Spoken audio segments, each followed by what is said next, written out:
আসন্ন ত্রয়োদশ জাতীয় সংসদ নির্বাচনে খাগড়াছড়ির দুর্গম সীমান্তবর্তী উপজেলা পানছড়ির ২৫টি ভোটকেন্দ্র সহ দীঘিনালার একটি ইউনিয়নের ভোটকেন্দ্রে নির্বাচনী দায়িত্ব পালন করবে পানছড়ি ব্যাটালিয়ন ৩ বিজিবি।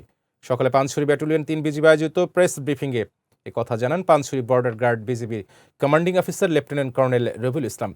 মোবাইল ও স্ট্রাইকিং ফোর্স হিসেবে এককভাবে নির্বাচনী দায়িত্ব পালনের পাশাপাশি ভোটাধিকার সুরক্ষা, শান্তিপূর্ণ পরিবেশ নিশ্চিতকরণ সহ আইন শৃঙ্খলা রক্ষায় অগ্রণী ভূমিকা পালন করার কথা জানান তিনি।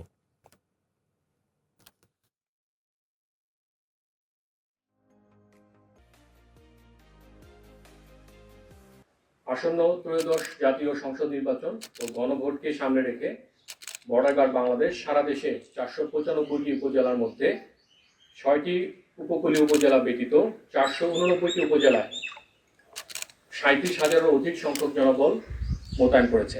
পাশাপাশি সীমান্তবর্তী ৬১টি উপজেলায় বিজিবি এককভাবে নির্বাচনী দায়িত্ব পালন করবে।